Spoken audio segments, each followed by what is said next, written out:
Hello and welcome everyone, स्वागत है आप सभी का इंडिया के नंबर 1 एजुकेशनल प्लेटफॉर्म अनअकैडमी पर। ये है अनअकैडमी का अनअकैडमी यूपीएससी और आप देख रहे हैं मुझे यानी कि दुर्गेश नंदन को। अनअकैडमी यूपीएससी पर आज हम चर्चा करने वाले हैं मेंस रिलेटेड एक इंपॉर्टेंट टॉपिक की, जीएस पेपर 2 यानी कि जो हमारा जनरल स्टडीज का पेपर 2 है, जिसमें कि कौन कौन सा टॉपिक आता है। जीएस पेपर 2 से रिलेटेड एक है ना पोर्शन कवर करेंगे। देखो प्रीलिम्स हो चुका है ऑलरेडी, कुछ बच्चों का प्रीलिम्स अच्छा गया होगा। अब 3 कैटेगरी के बच्चे हैं अभी फिलहाल, है ना, जो प्रीलिम्स के बारे में बहुत पॉजिटिव है। फर्स्ट कैटेगरी, ठीक है। दूसरे कैटेगरी के बच्चे ऐसे हैं जो प्रीलिम्स जिनका थोड़ा डाइसी है कि सर हो भी सकता है नहीं भी हो सकता है, अभी क्लियर पता नहीं है ना। और तीसरे कैटेगरी के बच्चे ऐसे हैं जिनका प्रीलिम्स क्लियरली अच्छा नहीं हुआ और वो मेंस नहीं दे रहे हैं। ये बात उनको समझ में आ गई।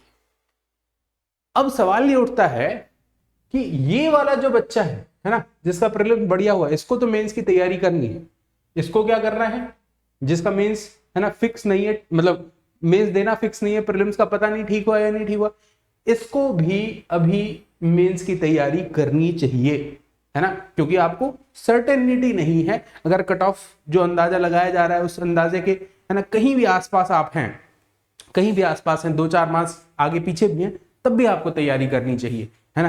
क्योंकि अल्टीमेट कट ऑफ तो क्या आएगा वो आपको पता नहीं है ना, तो आपको तैयारी करनी चाहिए मेंस की बिना है ना किसी सेकंड थॉट के, है ना। नो सेकंड थॉट, मतलब फर्स्ट कैटेगरी वाले को तो नहीं आएगा, सेकंड कैटेगरी वालों को भी नहीं होना चाहिए। जो थर्ड कैटेगरी है, जिनको क्लियरली पता चल चुका है कि सर मेरा प्रिलिमिनरी एग्जामिनेशन तो बढ़िया नहीं हुआ, ये क्या करें। जो थर्ड कैटेगरी के बच्चे हैं जिनको क्लियरली पता चल चुका है कि प्रिलिमिनरी एग्जामिनेशन बढ़िया नहीं हुआ, इनको भी मेरे हिसाब से अभी मेंस की ही तैयारी करनी चाहिए। अब आप बोलेंगे सर ये भी मेंस की तैयारी क्यों, ऐसा क्यों? आपका प्रीलिम्स नहीं हुआ पर आपने प्रीलिम्स के लिए पढ़ा तो था, है ना। अब आप दोबारा से अगर प्रीलिम्स के लिए अभी से पढ़ना शुरू कर देंगे तो फिर वो आपके मेंस का समय कब आएगा, है ना। जिन बच्चों का नहीं हुआ और उनको लगता है कि उन्होंने ढंग से पढ़ाई करी थी, इसके बावजूद नहीं हुआ, उनको यही मानकर चलना चाहिए। उनको पता है कि नहीं हो रहा, बट यही टाइमलाइन मान के चलो कि भैया मेरे पास ये 2.5 महीने का समय है, इस 2.5 महीने के बाद है ना मुझे मेंस देना है।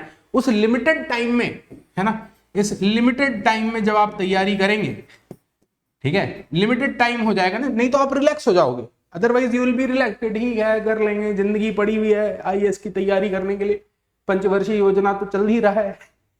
ऐसा नहीं करना, है ना। अगर आपको पता चल गया है प्रिलिमिनरी मेरा ठीक नहीं हुआ, तब भी आपको मेंस के लिए तैयारी शुरू कर देनी चाहिए। पहली बात तो ये कि लिमिटेड टाइम रहेगा, आपको मान के चलिए कि भैया जैसे जो प्रीलिम्स क्वालिफाई कर रहे हैं उनका जब मेंस है तभी मेरा भी मेंस है। इस चक्कर में आप थोड़े अच्छे खासे टॉपिक्स कवर कर लेंगे, आपकी मेंस की थोड़ी तैयारी हो जाएगी, भले ही अगले साल के लिए है वो, है ना। क्योंकि अगर आप वापस से प्रीलिम्स वाले साइकिल में घुसेंगे तो फिर वो मेंस तो आपका हमेशा के लिए रह जाएगा, है ना। ऐसा बिल्कुल नहीं करना है, इस टाइम पे मेंस की ही तैयारी करनी है, ठीक है। तो आज मेंस से रिलेटेड एक इंपॉर्टेंट टॉपिक डिस्कस करने वाले हैं, माल न्यूट्रिशन, है ना, इन वेमेन, नारी में, है ना, पर्टिकुलरली इंडियन कंटेक्स्ट में डिस्कस कर रहे हैं माल न्यूट्रिशन इन वेमेन। तो this is related with GS paper 2, है ना, जीएस पेपर 2 से रिलेटेड है। जीएस पेपर 2 में एक टॉपिक है सोशल जस्टिस। जीएस पेपर 2 में कौन सा टॉपिक है जी? Social justice. तो सोशल जस्टिस के अंदर विमेन इश्यूज का टॉपिक आता है ना, वहीं से ये टॉपिक मैंने पिक किया है और आने वाले दिनों में ऐसे और भी कई सारे टॉपिक्स आपको करवाएंगे। चलिए पहले इसको शुरू करते हैं, माल न्यूट्रिशन। तो सबसे पहला सवाल तो ये है कि सर माल न्यूट्रिशन है क्या? What is mall nutrition, how can you define mall nutrition, है ना। सबसे पहला सवाल क्या है जी कि माल न्यूट्रिशन है क्या, कैसे डिफाइन कर सकते हैं माल न्यूट्रिशन। देखो मैंने एक है ना यहाँ पे प्रीफिक्स लगा दिया है मैल न्यूट्रिशन।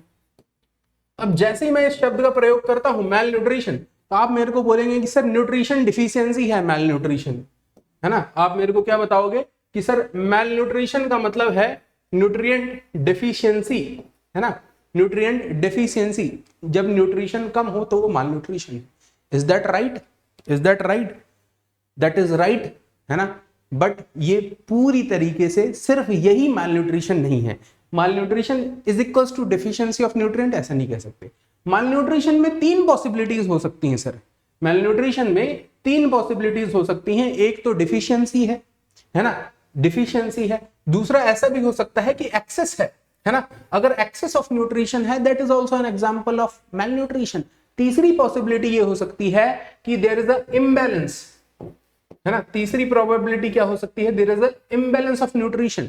तो डेफिशिएंसी, एक्सेस या इम्बैलेंस, ये तीनों पॉसिबिलिटी हो सकती है माल न्यूट्रिशन की, है ना। इन तीन केसेस में आप बोलेंगे कि क्या है जी, माल न्यूट्रिशन हो गया। तो this is the definition. Mall nutrition की अगर मैं बात करूं, है ना, माल न्यूट्रिशन की अगर मैं बात करूं, भारत में ऑन एन एवरेज 5 वर्ष की आयु, है ना, 5 वर्ष की आयु का एक लड़का मैं देखूं, है ना, बालक, ठीक है, और एक बालिका, ठीक है, एक बालक और एक बालिका, जी लिखना चाहिए ना, गर्ल, ठीक है। तो एक बालक है, एक बालिका है, 5 वर्ष की आयु का। हमारे उत्तराखंड में बोलते हैं, है ना, बुल्ला, ठीक है, उत्तराखंड में बोलते हैं बुल्ला और बुल्ली, ठीक है, भुल्ला, नॉट बुल्ला, भुल्ला, ठीक है। तो छोटी बहन को भी जैसे बोलेंगे तो भुली, ठीक है। तो एक भुली है, एक भूला है। 5 वर्ष की आयु, है ना, अगर 5 वर्ष की आयु मान के चलें तो 5 वर्ष की आयु में अमूमन, है ना, on an average girl child जो होती है वो ज्यादा हेल्दी होती है। 5 वर्ष की आयु में ऑन एन एवरेज अगर इंडिया में सिनारियो देखा जाए तो गर्ल चाइल्ड जो है वो ज्यादा हेल्दी होती है।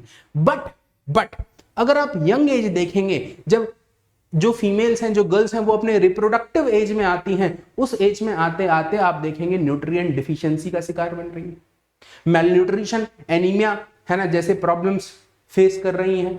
क्योंकि जब उनका रिप्रोडक्टिव एज आ रहा है, उस समय जो इनटेक है ना, उस समय जो रिक्वायरमेंट है उनके बॉडी को, बिकॉज बॉडी इज अंडरगोइंग, है ना, several changes, and not only the physical changes, there are also psychological changes associated with the reproductive age. तो उस समय में जो न्यूट्रिशन की जरूरत है, वो न्यूट्रिशन की जरूरत भारत में पूरी नहीं हो पाती। अब आप पूछेंगे सर क्यों नहीं पूरी हो पाती, है ना, अब आप पूछेंगे कि सर आखिर क्यों नहीं पूरी हो पाती वो न्यूट्रिशन की जरूरत। तो इसके मल्टीपल कारण हो सकते हैं, है ना। ये जो डायमेंशंस मैं आपको दिखा रहा हूं, डिफिशियंसी पर्टिकुलरली, है ना, डिफिशियंसी पर्टिकुलरली, तो इसके न्यूमरस कारण हो सकते हैं। एक तो देखो भारत में पॉवर्टी बहुत ज्यादा है, ठीक है। दूसरा आप देखेंगे अवेयरनेस ज्यादा है, ठीक है, ज्यादा है ना, ज्यादा ही है ना।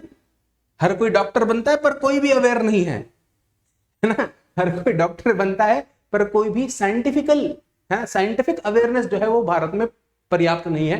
तो अवेयरनेस का कम होना, है ना, अवेयरनेस का कम होना, पॉवर्टी का होना, ठीक है, सोशल, है ना, सोशल जो लाइफ है, सोशल लाइफ की जो क्वालिटी है उसका कम होना, है ना, इलिटरेसी का होना, क्योंकि अवेयरनेस क्यों नहीं है, क्योंकि इलिटरेसी है ना, अवेयरनेस क्यों नहीं है, क्योंकि इलिटरेसी है, ठीक है। तो इलिटरेसी का होना, एजुकेशन की कमी, राइट, एजुकेशन की कमी, इलिटरेसी का होना, पॉवर्टी, सोशल लाइफ सही नहीं है, और जो एक बहुत इंपॉर्टेंट फैक्टर है जो विमेन के माल न्यूट्रिशन के बारे में आप जब भी पढ़ें तो आप बिल्कुल भी इग्नोर नहीं कर सकते, that is basically the bias for the son, है ना। तो भैया घर में दूध मलाई आई, लड़का खाएगा पहले, कुछ बचा तो लड़की खाएगी, and this is true for, है ना, a large number of Indian houses, कि पहला ट्रीटमेंट, है ना, भोग लगा है भैया तो लड़के को लगेगा, लड़की को अगर कुछ बच गया तब मिलेगा,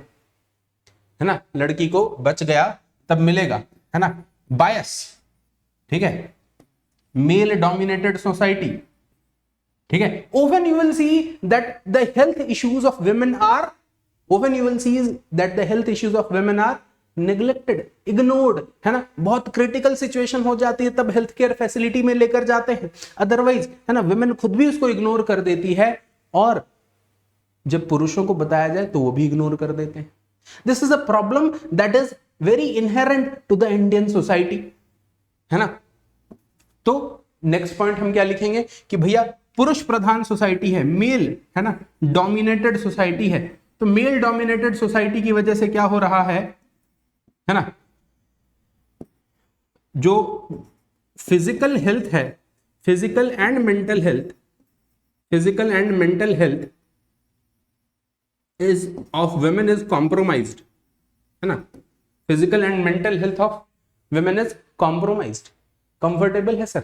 तो ये तो एक रफ आउटलुक, एक, है ना, मोटा मोटा आइडिया मैंने आपको दिया है कि क्या क्या डायमेंशंस यहां पर हो सकते हैं, है ना। अभी डिटेल में देखना शुरू करते हैं, कुछ डेटा की भी बात करेंगे, बिकॉज जब मेंस आंसर राइटिंग आप करेंगे, है ना, तो बिना डेटा के मेंस आंसर राइटिंग नहीं हो सकता सर, है ना। Without data you can not go for mains answer writing. तो नेशनल फैमिली हेल्थ सर्वे का जो डेटा है उसको भी यहां पर कोट करेंगे। आइए फटाफट से शुरू करते हैं। तो देखो, मतलब शुरू तो हो ही गया, कार्यक्रम को आगे बढ़ाते हैं। तो मेल न्यूट्रिशन का मतलब क्या? Deficiency, excess, imbalance in persons nutrient या एनर्जी इनटेक। ठीक है सर, चलिए ये सारी बातें मैं आपको बता चुका हूं। मेल न्यूट्रिशन और एनीमिया, है ना, जो व्यस्क है ना, एडल्ट एज की विमेन है हमारे यहाँ, उनमें सबसे बड़ी समस्या जो है वो ये है मेल न्यूट्रिशन और एनीमिया। लगभग 1/4 महिलाएं, यानी कि a quarter of the reproductive as, ठीक है, 1/4 महिलाएं जो रिप्रोडक्टिव एज से बिलोंग करती हैं वो अंडर नरिशमेंट का शिकार हैं, वो अंडर नरिशमेंट का शिकार हैं। अगर बॉडी मास इंडेक्स बीएमआई देखा जाए, है ना, आप जाते हैं ना डॉक्टर के पास तो डॉक्टर बोलता है आपका बीएमआई कितना है जी, पहले कैलकुलेट कीजिए, है ना, वजन कीजिए, हाइट कीजिए और फिर बीएमआई कैलकुलेट होता है। ठीक है, तो जो 1/4 विमेन है वो अंडर नरिश्ड है, उनका बीएमआई यानी कि बॉडी मास इंडेक्स 18.5 है ना किलोग्राम पर मीटर से कम। सोचिए आप, 18.5 से कम। ठीक है, और ये मैं नहीं कहता जी, ये मैं नहीं कहता, ये नेशनल फैमिली हेल्थ सर्वे का डाटा कहता है 2015-16 का, है ना, मैं नहीं कह रहा। तो मेलन्यूट्रिशन और एनीमिया दोनों ही भारत में 1998 और 99 के आसपास से ज्यादा बढ़ने शुरू हो गए। ऐसा नहीं कि पहले नहीं था, पहले भी था, बट 1998 और 99 के आसपास से ज्यादा बढ़ने शुरू हो गए। और आज हालत क्या है देख लीजिए आप, 1/4, है ना, 1/4। ठीक है, लगभग 33% विवाहित महिलाएं, 33% of married women and 28% of men are too thin, है ना, बहुत ज्यादा सिकिया पहलवान है, ऐसे दुबले पतले से हैं, according to the body mass index and indicator derived from the head, है ना, वेट एंड हाइट। आपको पता ही है बॉडी मास इंडेक्स में वेट बाय हाइट करते हैं हम लोग।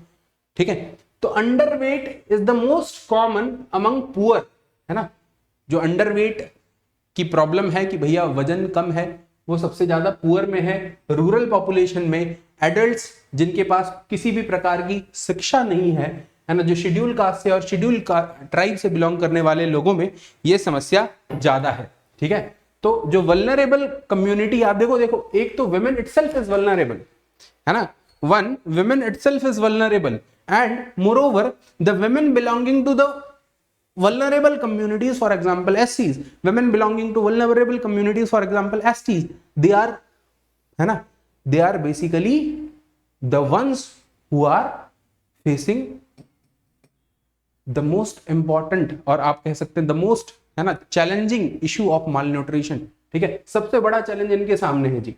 ठीक, 2% महिलाएं, है ना, 2% of women and 24% of main suffer from anaemia.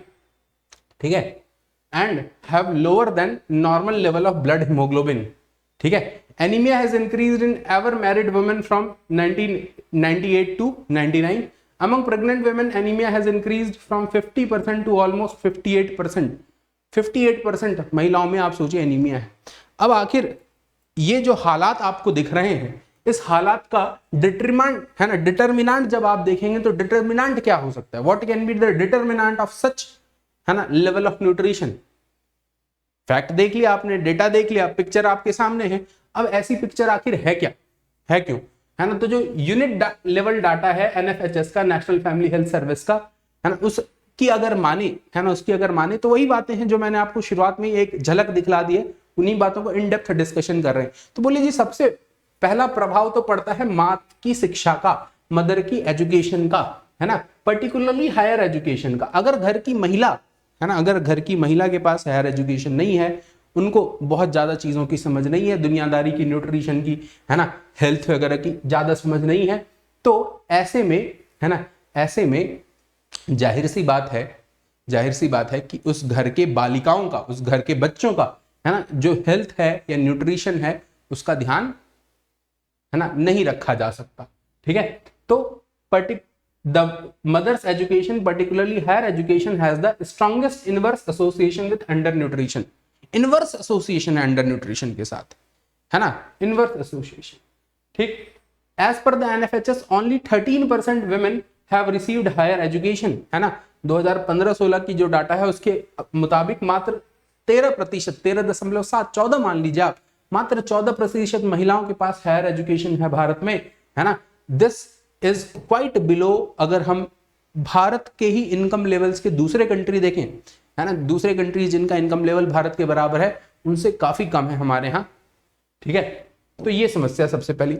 दूसरा जो की डिटरमिनेंट है दैट इज, है ना, the determinant of child undernutrition, है ना, child undernutrition is the wealth index which subsumes access to sanitation facilities and safe drinking water, ठीक है, ठीक है जी। चलिए, the diet plays a huge role in determining malnutrition, है ना, डाइट का बड़ा इंपॉर्टेंट रोल होता है। तो जो एग्रीकल्चर पॉलिसीज हैं, एग्रीकल्चरल पॉलिसीज, अब एग्रीकल्चरल पॉलिसीज और माल न्यूट्रिशन कैसे लिंक्ड है? मान लीजिए किसी देश में, है ना, किसान सिर्फ चावल और गेहूं उगा रहे हैं, है ना, सिर्फ राइस और व्हीट उगा रहे हैं, तो जब किसान सिर्फ वही उगा रहे हैं, अब देखो किसानों का क्या है, ज्यादातर वो क्या करेंगे, अपना जो प्रोडक्शन किया है वो कंज्यूम करेंगे या लोकल मार्केट से प्रोक्योर करेंगे, ठीक है, तो वो फिर कंज्यूम भी ज्यादा वही करेंगे, है ना। मतलब हम बार्टर सिस्टम की किताबों में बात करते हैं, आजकल गांव में अभी भी चलता है बार्टर सिस्टम, है ना, to a great extent in fact. तो जब वो प्रोड्यूस ही नहीं कर रहे, लोकली प्रोड्यूस नहीं कर रहे, तो आप देखेंगे ऑटोमेटिकली उनका इंटेक, मान लीजिए पल्सेस का प्रोडक्शन नहीं है तो पल्सेस का इंटेक ऑटोमेटिकली कम हो जाएगा। तो अगर एग्रीकल्चर पॉलिसी ऐसी है या इवन एग्रीकल्चरल प्रैक्टिसेस ऐसे हैं कि क्रॉप डाइवर्सिफिकेशन नहीं है, अलग अलग प्रकार के क्रॉप्स ग्रो नहीं कर रहे, है ना, तो भैया जो इंपोर्ट करवा के, मान ली छोले आ रहे हैं, राजमा आ रहा है, इंपोर्ट करवा के आ रहा है, वो तो महंगा होगा फिर, है ना, मार्केट एक्सेस का भी पता नहीं। तो आप देखेंगे कि माल न्यूट्रिशन, है ना, एग्रीकल्चरल प्रैक्टिसेस से भी, है ना, डिटरमिनेंट पे भी डिपेंड करेगा, ठीक है, एग्रीकल्चरल प्रैक्टिसेस पर भी डिपेंड करेगा। क्रॉप डाइवर्सिफिकेशन चाहिए हमें, अगर माल न्यूट्रिशन से लड़ाई लड़नी है तो एग्रीकल्चर पॉलिसी में क्रॉप डाइवर्सिफिकेशन को हमें फेवर करना होगा, प्रमोट करना होगा, गवर्नमेंट ऑफ इंडिया कर भी रही है, ठीक है। Exclusive breastfeeding and introduction of complementary foods, है ना, and a diversified diet after the first 6 months is essential to meet the nutritional need of the infant, ठीक है। तो exclusive breastfeeding that is also required, ठीक। Access and utilisation of prenatal and postnatal health care, ठीक है, जब महिलाएं गर्भ से होती हैं तो उस समय जो ध्यान उनका रखना चाहिए, ठीक है। तो ये सारी बातें हैं सर, है ना, these are the key determinants. Now one question that I have कि भैया आखिर महिलाओं का हेल्थ इतना ज्यादा इंपॉर्टेंस क्यों रखता है? हम why are we talking about women malnutrition, why are we not talking about पुरुष माल न्यूट्रिशन, है ना, मेल माल न्यूट्रिशन की, माल न्यूट्रिशन इन मेन की बात क्यों नहीं कर रहे? देखिए क्यों एड्रेस करना जरूरी है इस समस्या को, क्योंकि इसके कई सारे इंप्लीकेशन होंगे, मतलब अगर अच्छा नहीं होगा तो निगेटिव, और अगर इस पे हम कुछ कर पाते हैं तो इसके कई सारे पॉजिटिव इफेक्ट होंगे। क्योंकि हेल्दी विमेन अगर होगी, अगर घर की महिला हेल्दी होगी तो मल्टीपल रोल्स होंगे उसके। For example income generation, workforce में पार्टिसिपेट। अब महिला स्वस्थ ही नहीं है तो खेत में काम करने कैसे जाएगी? महिला स्वस्थ ही नहीं है तो सिलाई केंद्र में काम करने कैसे जाएगी? लेबर के रूप में काम करने, या बैंक मैनेजर के रूप में, टीचर के रूप में, एडुकेटर के रूप में काम करने कैसे जाएंगे अगर न्यूट्रिशन नहीं मिल रहा तो, ठीक है। तो सबसे पहले तो इनकम जनरेशन, ठीक है। दूसरी बात, वो एंश्योर कर सकेंगी जब उनका न्यूट्रिशन उनको प्राप्त हो रहा है, वो, है ना, न्यूट्रिशन के मामले में सफिशिएंसी आ रही है, तो एंश्योर करेंगी कि फैमिली के, है ना, बाकी मेंबर जो है उनको भी न्यूट्रिशन मिल पाए, ठीक है। और फिर उनके बच्चे, है ना, जो बच्चे वो जनेंगी, है ना, जो बच्चे वो रिप्रोड्यूस करेंगे वो भी हेल्दी होंगे, ठीक है।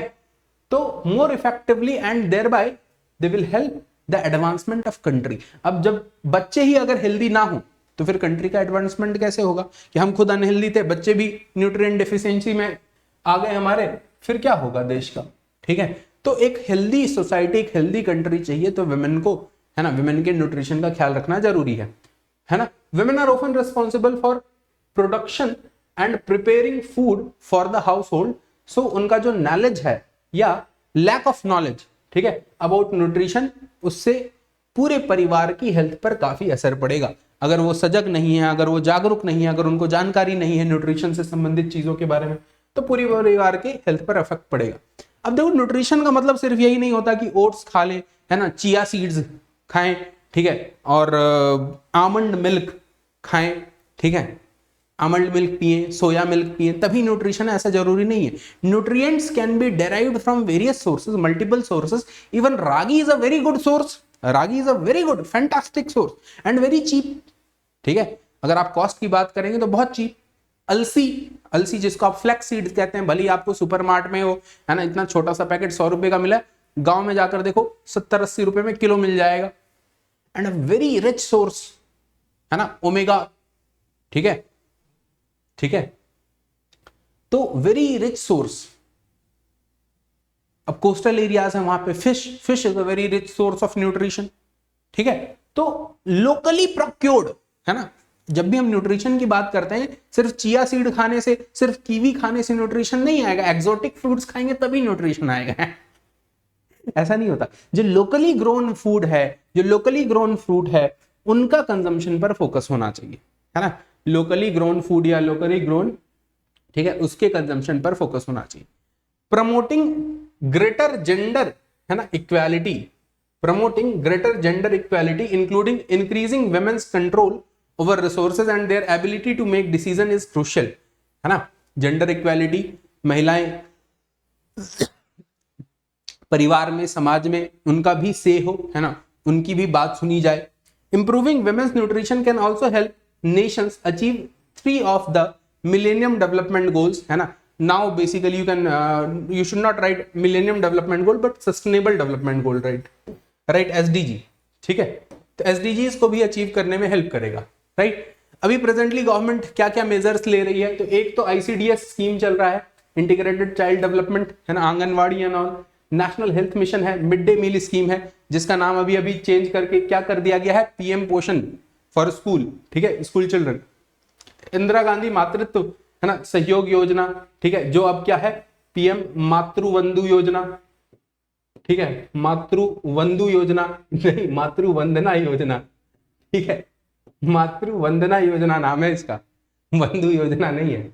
मदर्स एब्सोल्यूट अफेक्शन माँ इनिशिएटिव, ठीक है, सबला। अभी recently we have this national nutrition mission Poshan Abhiyan, ठीक है। स्ट्रेंथनिंग एमजी नरेगा को स्ट्रेंथन करके बेटर फूड सिक्योरिटी इंश्योर कर सकते हैं, ठीक है। तो these all are the initiatives जो कि गवर्नमेंट ने लिया है। अब सवाल ये उठता है कि और क्या कर सकते हैं, और क्या कर सकते हैं। तो सबसे पहले तो फोकस इस चीज पर होना चाहिए कि लोकल डाइट जो है ना, लोकल फूड जो है, जिन लोकल फूड से बढ़िया न्यूट्रिशन मिल सके, इसका नॉलेज हर क्षेत्र में वहां की महिलाओं को होना चाहिए। अब कहीं पे महुआ, है ना, महुआ मध्य प्रदेश, छत्तीसगढ़, झारखंड के इलाके में महुआ मिलता है, महुआ इज ऑल्सो न्यूट्रिशियस, है ना। पर अब महुआ का ताड़ी बना, मतलब महुआ का शराब बना के इंडिजिनस, है ना, आप ड्रिंक बनाकर पिएंगे तो वो हानि करेगा। उसी महुआ को रोटी में डाल के, है ना, आटे में डाल के उसका रोटी बनाएंगे तो that is a very good source of nutrients, ठीक है। तो जो लोकल डाइट और न्यूट्रिएंट्स हैं उनकी जानकारी होनी चाहिए। फोलिक एसिड सप्लीमेंटेशन और डीवर्मिंग, ये बड़ा इंपॉर्टेंट है, ठीक है। साथ ही साथ आयोडाइज सॉल्ट का यूनिवर्सल एक्सेस होना चाहिए, है ना, यूनिवर्सल एक्सेस होना चाहिए, ठीक है। आप जब छोटे होंगे शायद तब आपने एडवर्टीजमेंट देखा होगा, या हो सकता है आपके समय में नहीं भी आता होगा, कि आयोडाइज सॉल्ट नहीं खाने से अगर आयोडीन की कमी हो जाती है बॉडी में तो वहां पे क्या बीमारी हो जाती है, गोइटर, ठीक है। तो prevention of vector borne diseases. अब आप बोलेंगे सर कि न्यूट्रिशन की बात हो रही थी, वेक्टर बोर्न डिजीजेस कहां से ले आए। अब आपको मलेरिया हो गया, है ना, आपको टाइफाइड हो गया, तो भैया बॉडी में मान लीजिए न्यूट्रिशन पहले से ही ऑप्टिमम लेवल पर नहीं है। अब जो न्यूट्रिशन है, जो शरीर के अंदर जान है, जो भी पॉजिटिव तत्व है, वो फिर बीमारी से लड़ने में निपट गए। शरीर वैसे ही आप बोलोगे अरे अभी बीमारी से उठा है बेचारा, कमजोर है। क्यों कमजोर है, समझ गए, ठीक है। तो जब आप बीमार पड़ेंगे तो भी न्यूट्रिशन कंज्यूम हो जाएगा, है ना, ज्यादा रेट पर कंज्यूम हो जाएगा। वॉश इनिशिएटिव, है ना, तो सैनिटेशन का ध्यान रखना है, वॉश इनिशिएटिव एंड मेंस्ट्रुएशनल हाइजीन होना चाहिए, मेंस्ट्रुअल हाइजीन, ठीक है। पीरियड से संबंधित स्वच्छता, पैड वगैरह लगाएं, है ना, पैड रेगुलर चेंज होने चाहिए, ये सारी चीजें। Right pregnancy timing. अब आप मेरे से पूछेंगे कि सर राइट प्रेगनेंसी टाइमिंग से आप क्या कहना चाहते हैं। राइट प्रेगनेंसी टाइमिंग में 3 कंपोनेंट की बात कर सकते हैं हम, है ना। एक तो बहुत जल्दी प्रेगनेंसी नहीं हो, टू अर्ली नहीं हो, ठीक है, it should not be too early, कि एकदम बालिका है छोटी सी, है ना, 18 साल की उम्र हुई, 17 साल की उम्र हुई एंड शी इज प्रेग्नेंट, है ना, तो बहुत जल्दी प्रेगनेंसी नहीं होनी चाहिए, टू अर्ली। सेकंड, है ना, प्रेगनेंसी से रिलेटेड एक बात ये ध्यान देना है कि वेरी ऑफन नहीं हो, है ना, एक बच्चा हुआ था, दूसरा, तीसरा, चौथा, पांचवा चल रहा है कारवां, है ना, कारवां बनता गया, तो it should not be very often, मतलब फ्रीक्वेंसी ठीक है, फ्रीक्वेंसी।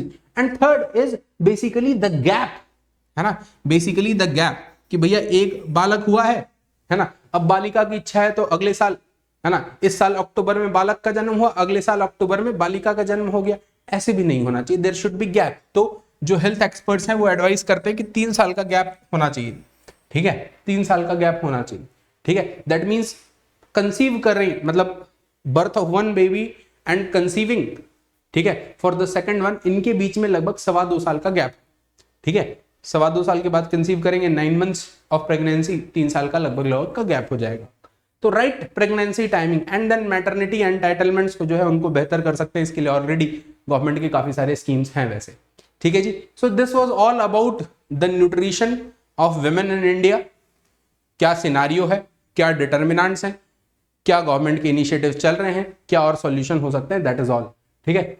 इसमें आप करंट अफेयर्स रेगुलर देखते रहिए, जैसे अभी पोषण इनिशिएटिव है आपका, है ना, तो पोषण से रिलेटेड काफी सारी चीजें इसमें आप ऐड कर सकते हैं, ठीक है। मैंने आपको सिर्फ गवर्नमेंट इनिशिएटिव्स ऐसे लिस्ट करके बता दी, you can add a lot of things related to poshan, तो आप अपने आंसर को फिर एनरिच कीजिए वहां पर, ठीक है। आप क्वेश्चन भी एक लिख सकते हैं, मॉडल क्वेश्चन लिखिए, मॉडल क्वेश्चन लिखिए यहाँ पे एक, ठीक है, discuss the causes of malnutrition among women in India, है ना, among women in India, ठीक है। सजेस्ट feasible solution, ठीक है, सजेस्ट practical solution,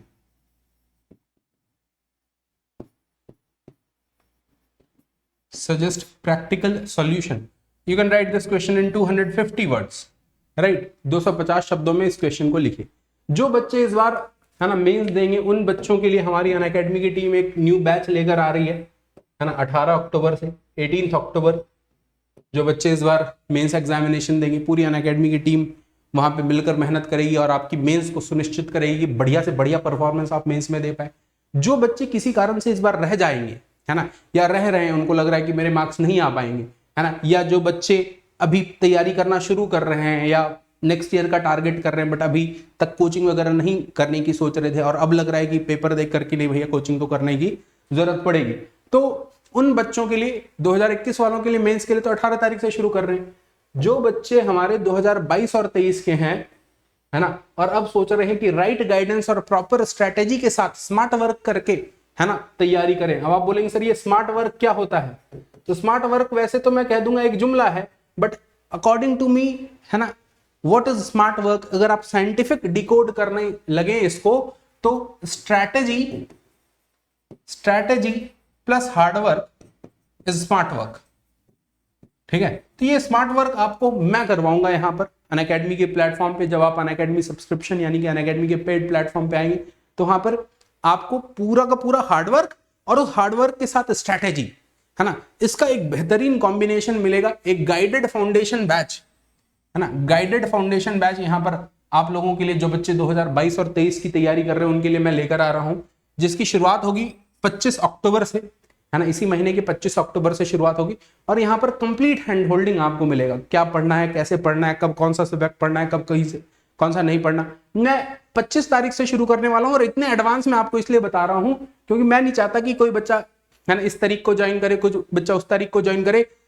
सब 25 से पहले ज्वाइन कर लीजिए और फिर 25 से एक साथ जब तैयारी करेंगे, है ना, एक साथ जब तैयारी शुरू करेंगे तो वो एक ग्रुप का भी माहौल होगा, उसका भी मजा आएगा, है ना, उससे एक वाइब्रेंसी आएगी, उससे एक इकोसिस्टम बनेगा, है ना, सारे बच्चे तैयारी कर रहे होंगे, कंपटीशन का माहौल बनेगा। ऑफलाइन वाली फील आपको यहीं आएगी, है ना, घर का कन्वीनियंस, घर में बैठे बैठे अपने ऑफिस वर्किंग है, वर्किंग होते हुए भी अपनी क्लासेस कर पा रहे हैं, और साथ ही साथ आपको वो इकोसिस्टम, वो वाइब्रेंसी भी फील आएगी इस पर्टिकुलर बैच में, ठीक है। तो गाइडेड फाउंडेशन बैच कब से शुरू कर रहे हैं? 25 तारीख से। सबको एंश्योर करना है कि 25 तारीख से पहले सब्सक्रिप्शन ले लें, सो दैट डे 1 से सब कोई, है ना, एक साथ, ठीक है, प्रॉपर तैयारी कर सके। ये नहीं कि कोई बाद में आ रहा है फिर उसको, उसका पॉलिटी छूट गया, इसका इकोनॉमी छूट गया, ऐसे नहीं करना, है ना, सबको एक साथ से करना है, ठीक है। So basically this will be a target and test based approach, ठीक है। यहाँ पे आपका टाइमलाइंस दिए हुए होंगे, उसके अकॉर्डिंग टारगेट होगा, टेस्ट बेस्ड अप्रोच होगा, प्री प्लस मीन दोनों को टारगेट कर रहे होंगे हम लोग, ठीक है।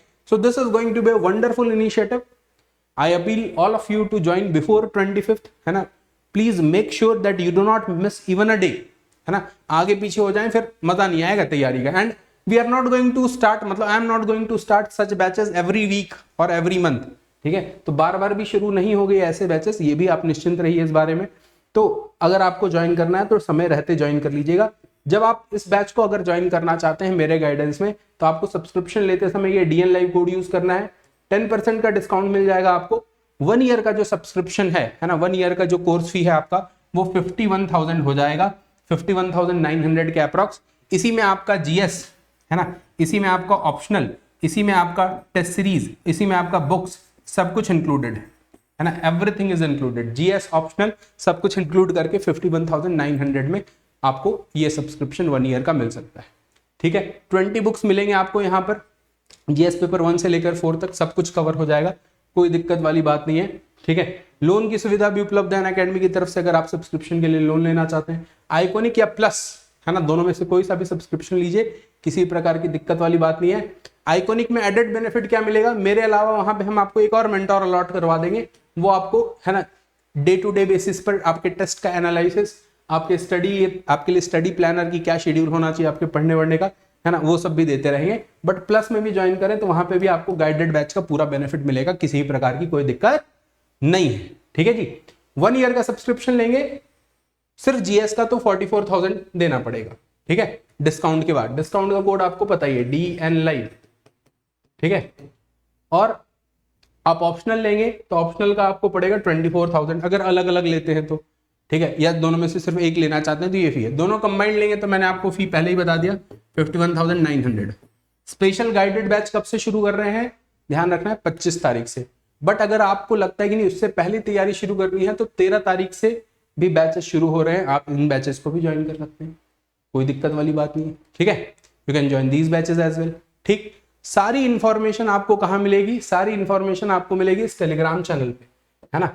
गो to this Telegram channel, you will find the link here, ठीक है, and just enrol yourself, just subscribe yourself, make sure you are there before, है ना, 25th, and just let me know कि sir I have join Unacademy subscription, मैंने join कर लिया है ना, और हम तैयारी के लिए तैयार हैं, ठीक है। तैयारी के लिए भी तैयार होना है। इसके अलावा अनअकैडमी कॉम्बैट का टेस्ट हर संडे को होता है, दिस इज अ वेरी, है ना, गुड इनिशिएटिव बाय अनअकैडमी, जिसमें हम स्कॉलरशिप ऑफर करते हैं आपको। अगर आप बढ़िया रैंक लाते हैं तो वहां पर आपको स्कॉलरशिप मिलता है। तो जस्ट मेक श्योर कि this Sunday, upcoming Sunday, you are also giving this test at 11 AM so that you can test कि अभी, है ना, कितने पानी में है, ठीक है। बाकी टेलीग्राम चैनल पे जुड़े रहिए, सारे सेशन के अपडेट्स आपको टेलीग्राम चैनल पे मिलेंगे, सब्सक्रिप्शन का लिंक भी आपको यहीं पे मिलेगा। पढ़ते रहिए, बढ़ते रहिए, ऑल द बेस्ट, है ना, लेट्स क्रैक इट।